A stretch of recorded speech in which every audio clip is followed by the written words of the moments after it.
Welcome to It's All Your Fault on True Story FM, the one and only podcast dedicated to helping you identify and deal with the most challenging human interactions, those involving someone who may have a high conflict personality. I'm Meghan Hunter, and I'm here with my co-host, Bill Eddy. Hi, everybody. We are the co-founders of the HighConflict Institute, where we focus on training, consulting, coaching, and educational programs and methods, all to do with high conflict. So today we're going to talk about the royal family and a little family conflict. If you're not sure what I'm talking about, think Harry and Meghan. They've been in the news quite a lot lately from the UK about their family conflict, and we're going to break that down and see what that looks like and talk about maybe some thoughts about what you can do in your own family, because almost all families have some conflict and a lot of families have high conflict. All right, Bill, so before we get into that, how have you been and what have you been up to and where have you been? Wow, it's hard to keep track. I just finished 2 days of seminars with mental health professionals in Toronto. Fortunately, that was by Zoom, so I didn't have to fly back and forth.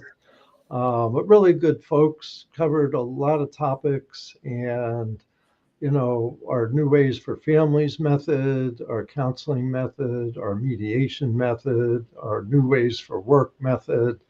So it was really good. We're reaching out more to counselors with this, and so many counselors say they don't really get the conflict part of personality disorders in their trainings and in the regular work, and yet it's a big part of what they're facing. So people appreciate our information. So that's the last 2 days. Before that, a week ago, I did an all-day training in Pennsylvania, also by Zoom, also mental health professional, about 100 of them, on bullying. And the topic of bullying is just popping up everywhere these days. Shocking. Yeah, so I must say I've been working really hard. I got a lot of consultations, other presentations, all of that. But the next couple of weeks, I'm going to be in Portugal. Purely nice. without my laptop. So this will balance things out, and then it'll be crazy when I get back, really busy again. Yeah, I think that's how we roll, isn't it, Bill? Always. So how about you? You've been pretty busy.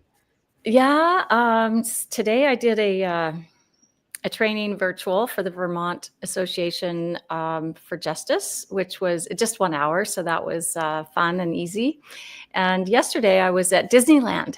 So here's the funny thing is, we travel all over and do a lot of training. And of course, you, our listeners that have been to our trainings, you know how far and wide we go. But I'd never been to Disneyland, and I hadn't looked at the calendar ahead of, to really see where I was going. So I just knew I was going to a hotel, and guess what? It was at Disneyland.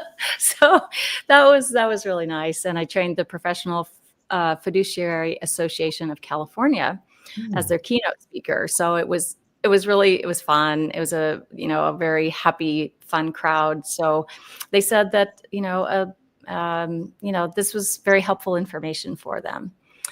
So it's same here, very busy. And in a couple of days, I take off for Australia. So I'll be there working and training while you're off in Portugal. But we'll both be out of the country at the same time. Is that allowed?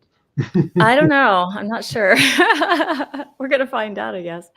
So that'll be exciting. I'll be training some educational institutions because they're having a hard time keeping principals, retaining principals and teachers. And it seems to be kind of a nationwide thing, or at least in a lot of parts of Australia. Also training, there's a third school and some ombudsmen. What else? Oh, JobLink. I'll be doing some employment training too. So pretty excited about that. And then you and I will see each other in New Orleans in a couple of weeks, or 3 weeks, I guess, for the International AFCC conference where we're both speaking. That's right. Day after I get back from Portugal. So yeah. Fun. Oh, day after. Exactly. Well, no, there's a day in between. I get back, there's a day off, and then I head to New Orleans. So we'll be good to see you in person again. I know. couple really weeks cool. at least. Exactly. Okay, well, let's talk conflict. And this kind of ties into what you were just saying about therapists and counselors that, they aren't necessarily trained on doing handling conflict and understanding high conflict and knowing how to help their clients best with high conflict cases. So and clients, I guess. So we'll talk about some of that. But first of all, let's talk about the royal family. It's been in the news for several years now, from the beginning of when Harry and Meghan were engaged. Everybody falls in love with the royals and the wedding and all the pomp and circumstance. And, I remember staying up kind of late, maybe most of the night, watching when Prince Charles and Diana were married. It was just such a big deal, even though I wasn't from the UK, but I think collectively worldwide, we were in love with the idea, right? And then when Harry and Meghan married, I don't know that it was as widely watched, but I think everyone wished the best for them. But it wasn't long before there was conflict and kind of the series of events that they made the announcement that they were stepping back from the royal family and being, I guess, royals. And if you're from the UK, forgive us for maybe not getting this quite right, all the way we're describing it. But if we're looking at it from a perspective of, just kind of on its face, what happened, they stepped back and they moved to the United States. Kind of threw a wrinkle, I think, into the royal family. There were accusations by Meghan that of racism within the royal family, and that might have been a part of why they moved to the U.S. and broke away from the family. Then fast forward, we saw that there was a Netflix documentary on them. Then Harry released the book called Spare. And he felt like a spare. I haven't read the book, but I've read a lot about it. And kind of that, proverbial redheaded stepchild, so to speak. So in that book, it was kind of his memoir. He revealed a lot of family secrets. And public family, maybe you think it's okay. Some people think it's okay to reveal family secrets if your family is public. But in the royal family, it doesn't seem like it's a thing you do. But they did it. Then they went on the Oprah Winfrey Show, or did a special with her and kind of revealed secrets along the way. They were quite upset about not having security provided to them while visiting the UK, provided by the government. And so there have been lawsuits filed, and just recently, Harry has lost those suits. And he really seems to be, reported by the news, blaming his dad for these things, and that it's kind of, maybe there's conspiracies against him. And if you want to protect your grandchildren, why wouldn't you want to protect your grandchildren? So seems like there's quite a bit of blame, probably a lot of emotion. Are there extreme behaviors? I don't know. What do you think, Bill? Well, I want to talk about this in the context of family conflict and family conflict resolution skills. I don't think that the royal family is all that different from most families in terms of family conflict, family dynamics. The difference is that they have a gigantic spotlight on them. And this makes me want to talk about things like, one of the main principles we have with all high conflict is keep the conflict small. Whatever you do, you want to try to keep it on small scale, because small is the only things that you can resolve. When conflicts go large, they're overwhelming. You get everyone's emotional reaction, everyone's reactive, and you don't get into problem solving. And in keeping with what you're saying, we take a no blame, no shame approach to high conflict people and high conflict personalities. And we talk about personality disorders, all of that, to look at what would help people. And so this spotlight on them doesn't help.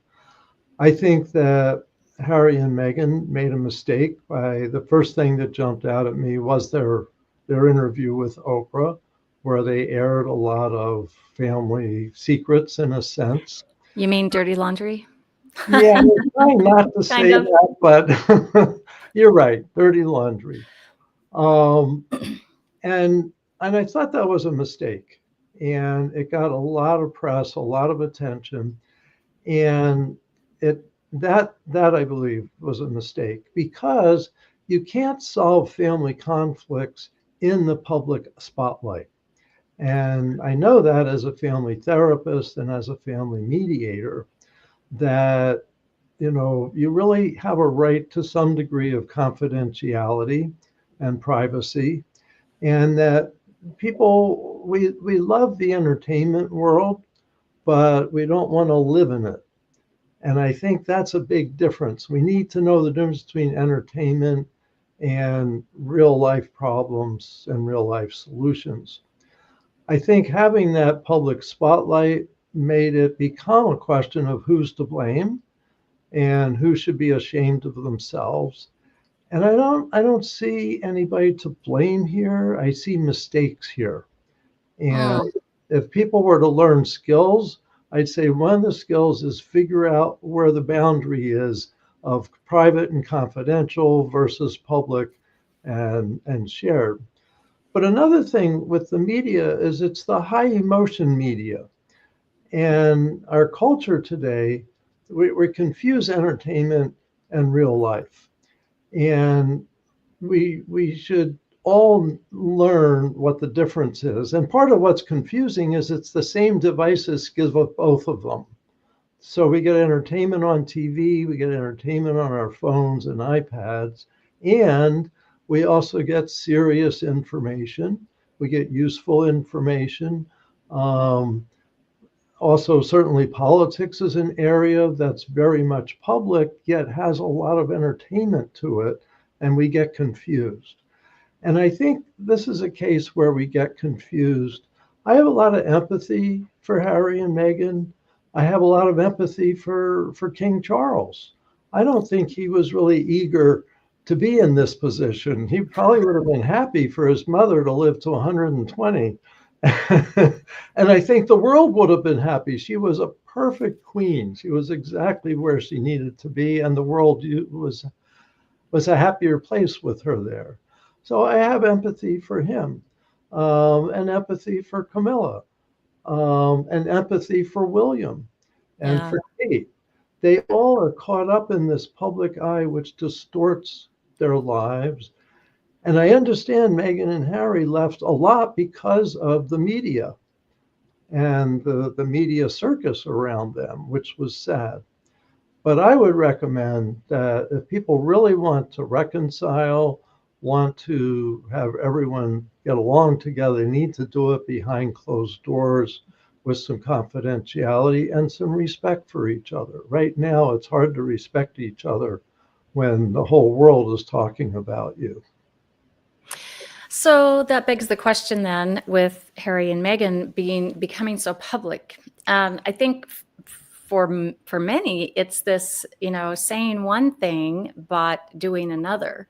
So blaming the media, and we're leaving the UK because of the media problems, or at least partially, but coming to the US and signing big contracts to be in the public spotlight, placing themselves in positions like on the Oprah show to tell their story. And I see it as a victim story. How can it not be a victim story if you don't have the other side represented? Well, the other side in this case, they don't do sit downs with Oprah. So how can they tell their side? Yeah. Well, I would hope at some point that someone says, look, you got to sit down together in private behind closed door. They need a conclave. That's what they need. A door locked behind them and no cell phones. And we'll have some smoke, different smoke colors, right? Right. And when the white smoke comes out, that means they're getting along. All's good. All is well. But seriously, it's interesting. I think of high profile, high conflict divorces. And one I think of was Kim Basinger and Alec Baldwin. And they had a very public dispute over their 11-year-old daughter, Ireland, at one point. This is 10, 12 years ago. And the public was lining up behind him and behind her as to who was the bad guy here. Because there was a voicemail message made public, and he said some things he shouldn't have said, even privately to his daughter. He blamed her for a bunch of stuff. Anyway, you heard a whole lot about this, and suddenly you didn't hear about it anymore. What happened? They were in family court, and the family court judge said, you need to stop talking in public about this. I'm not going to have that. There was a grown-up in the room. And that's what I like to say. That's a thing that often family court can order, as a grown-up in the room when you have high conflict people dueling it out around other people, including in public or not. And that really made a difference. And they all get along pretty much now. I understand she's probably 12, 14 years older than she was then, and has a good relationship with both of them. Someone needed to step in and say, cut it out. And you're both going to have time with your child. We're not going to argue about, that she doesn't spend time with somebody. You're both going to have a relationship, and it's going to be not in the public eye. And I feel like that's what the royal family needs. They need kind of a grown-up in the room to say, sit down together. All this stuff is understandable. I think it's terrible being in the public eye. And I have empathy for all of them because of that. It's a dysfunctional family that's pumped up by high conflict media. And the only way to overcome that is to pull themselves out of that environment and sit down with a grown-up family therapist or family court judge. Are you volunteering, Bill? Absolutely not. Absolutely not. You would be great. You'd be great at it. Yeah, well, my name's also William, so it would probably seem like I was biased or something. Probably. But I think the thing that helps families in these situations is to slow down, go step by step, to speak respectfully to each other, acknowledge the positives that each person has, and talk about what you want from each other. What would this look like? Let's not talk a lot about the past. Let's talk about what you want the future to look like. And we're just going to have to accept the past. And I would hope that's what they would do and work out. Okay, maybe there is some security we can provide. It's not punishment or revenge. I understand he's a public figure, and public figures are always at risk in today's world. However, let me interject with this. Sure. Playing devil's advocate a bit, Harry and Meghan have a lot of money. They could afford their own security. So now they're saying, it's just so sad, kind of, subversively placing blame on the royal family. It's kind of sad that my children will never get to set foot on my homeland soil, when they could afford their own security to do that. So, are those just jabs? Well, it's interesting because everybody's got the money. So the issue's not the issue. Yeah. The personalities are the issue, and that's often what we see. Now, I don't know that there's one outstanding personality here. I think that they're probably all stubborn. And that's one impression that I have. But I think if they sat down together, this is what we do in divorce mediations. Look, one's not going to pay for it. The other's not going to pay for it. Let's do 50-50 or 60-40 or 70-30 and split it and put it behind us. Because money's not the issue when people have a lot of money like this. It's really the optics, it's the impression, it's defensiveness. And I must say, I think the institution of the royal family, and I think that's part of what Harry complained about, that it's an institution, it's like a company.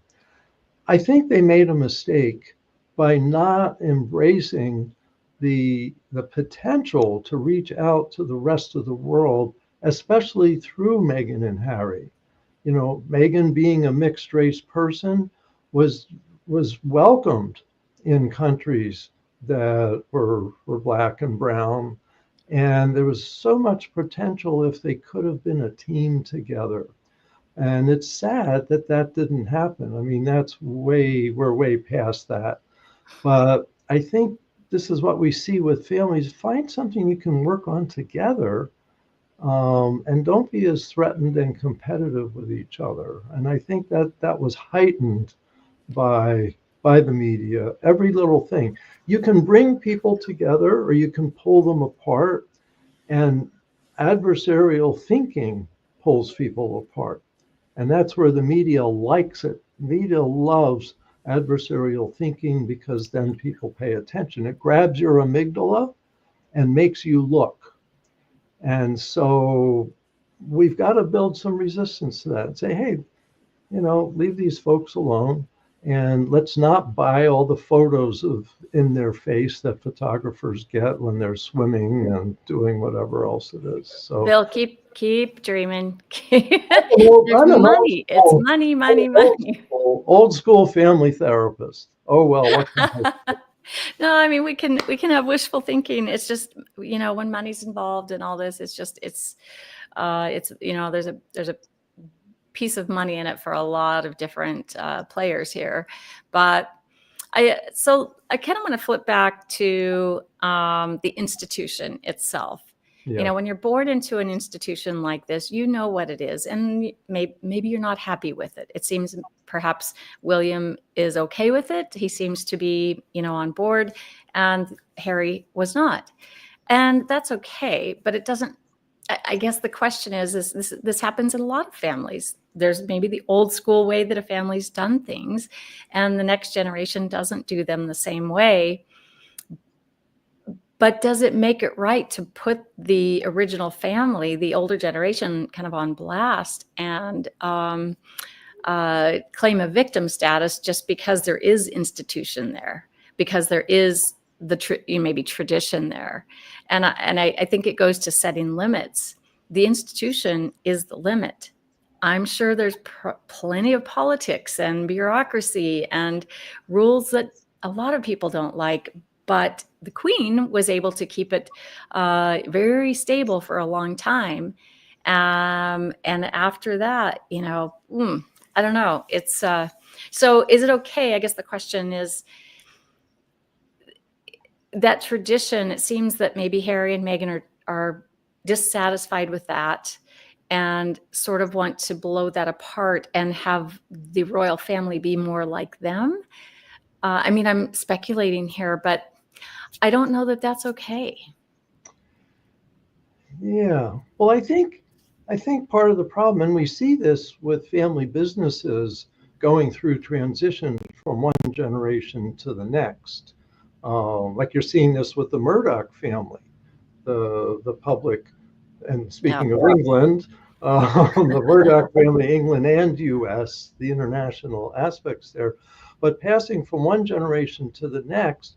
And it's not unusual where you have a son or daughter that seems like they're in line to become the next king or queen.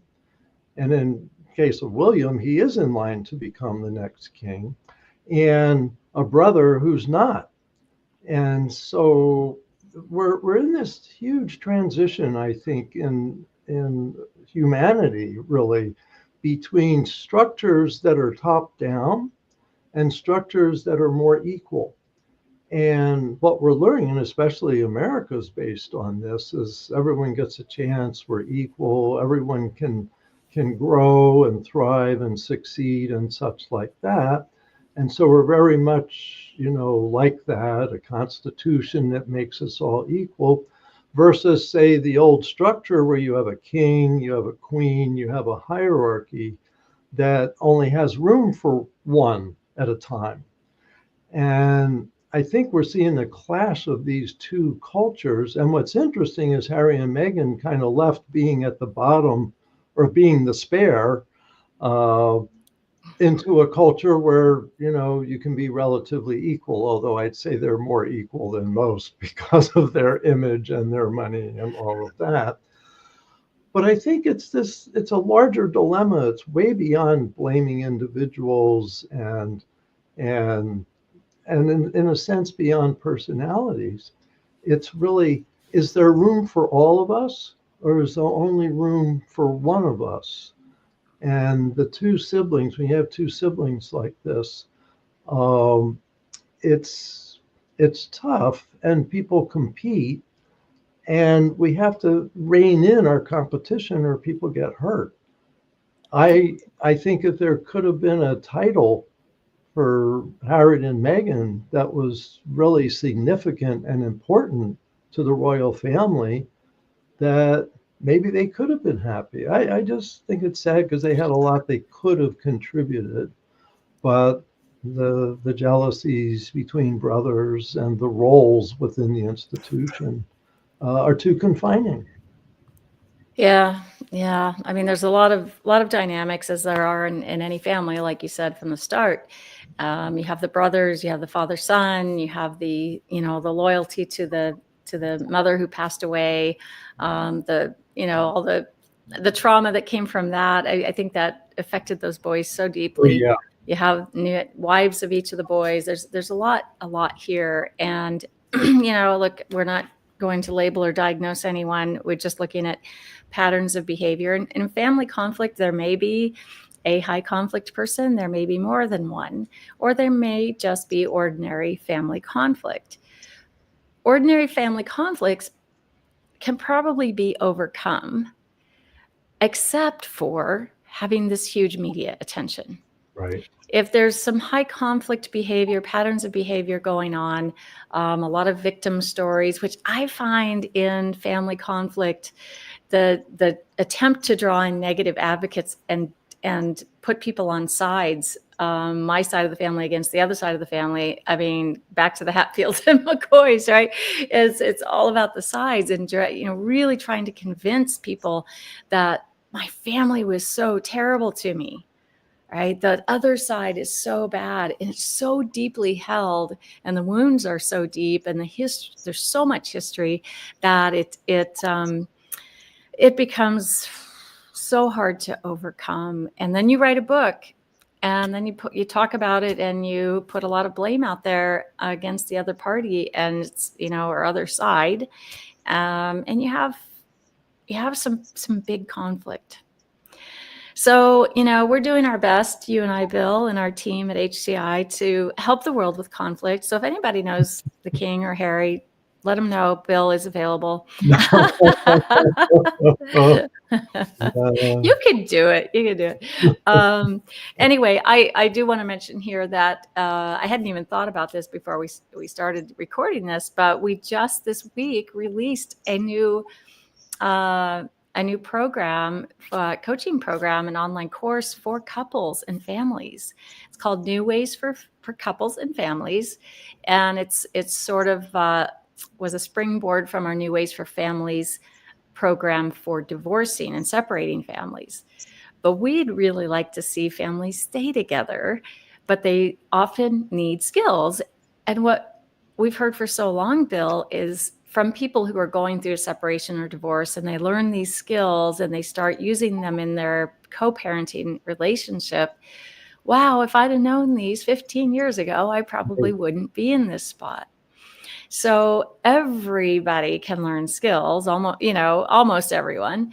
And so we put this together. You put this together for couples that would like to improve their relationship or would like to stay together. I honestly believe, with commitment and skills, most relationships can survive. Of course, there are some that need to end if there's violence and abuse happening. But I don't know. What else did you put in that New Ways for Couples and Families course? Well, you're right. We put in the same 4 big skills: the flexible thinking, the managed emotions, moderate behavior, and checking yourself, that we put into the divorce co-parents course. So this is an online class. It's 8 sessions, roughly an hour, self-directed reading and writing and watching some videos, including of Actually, I'm thinking of something else there. Anyway, including some videos. And the the benefit of this is for a lot of people. So if a couple is together, maybe they're a young couple going, we want to make this work. What are some skills, basic skills we need? We call those the four big skills for life: flexible thinking, managed emotion, moderate behavior, and checking yourself. And why not learn them early on in a relationship? Also, parents who are doing pretty well together but may have some difficult kids. Maybe there's a child with a behavior problem, maybe a medical problem. So, how you can work together on their behalf. And we get, I get a lot of consultations from individuals still married and want to stay married. The other person's not going to get skills, but they want some skills that will help them and maybe, spill over to the other person. And so this, a lot of times one person makes a change, it can actually shift the whole couple dynamic. And of course, One way or the other. yes, depending on what the change is.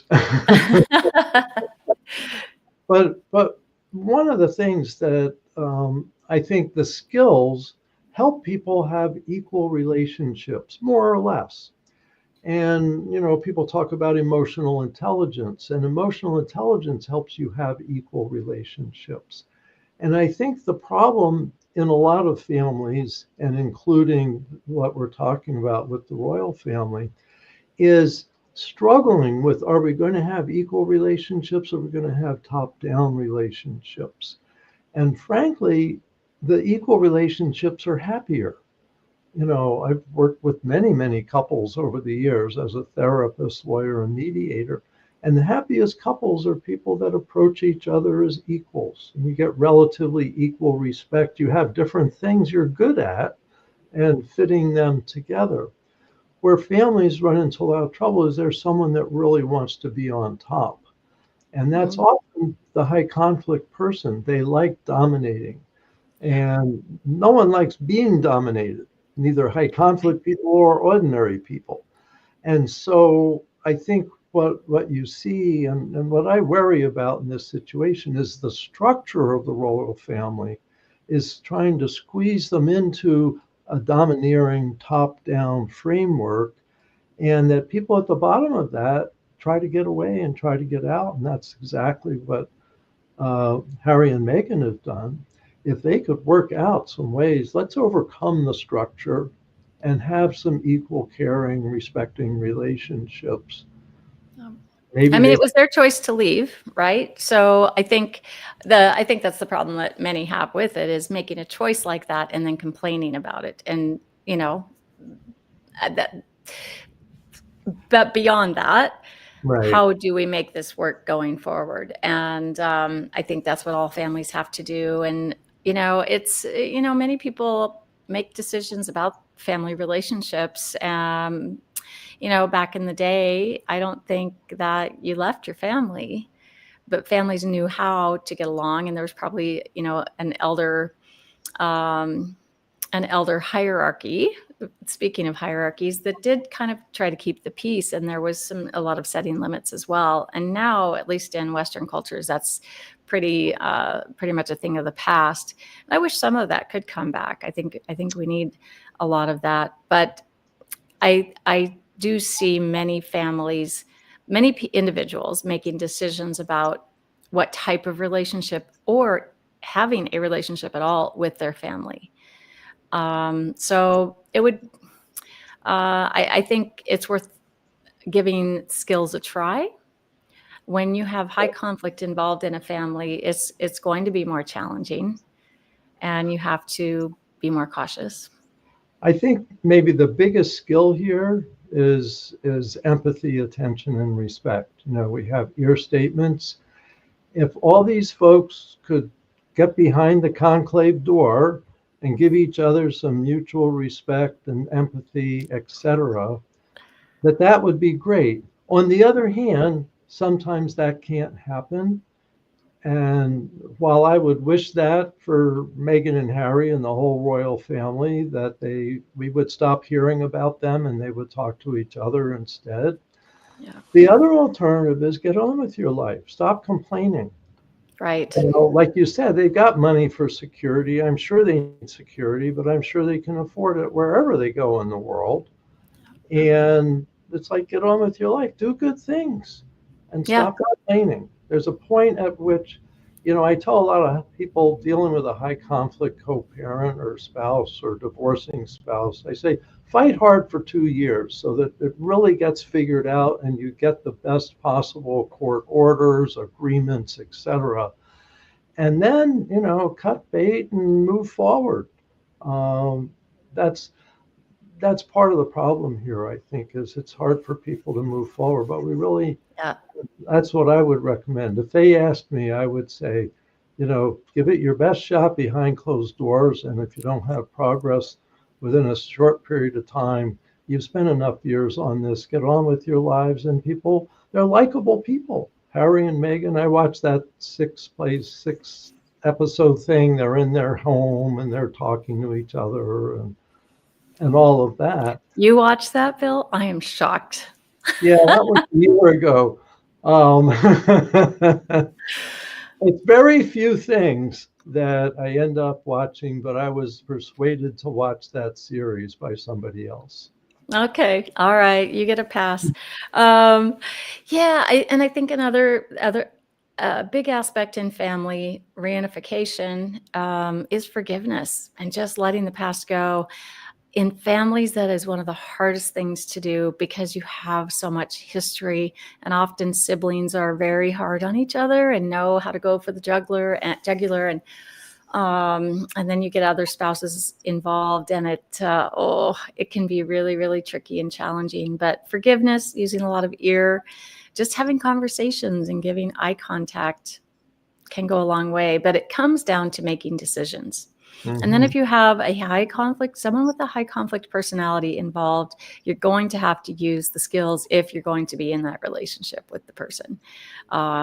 So that's a must. Mhm. Not even debatable. So anyway, well, thank you, Bill, and thank you, listeners. We so appreciate you, and we love going around the U.S. and around the world and hearing from people that come up to us at our trainings and say, "I listen to your podcast every week, and I look forward to it." And we're just blown away because we're just Bill and Meghan, but Just we chatting. love.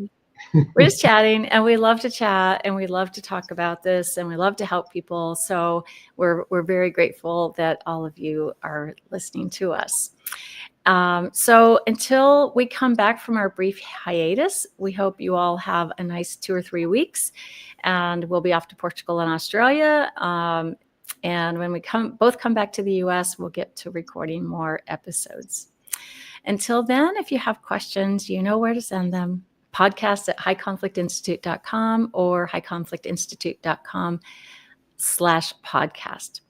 So until we see you again or you hear from us again, try to keep the conflict small, be kind to yourself and others while we all try to find the missing piece.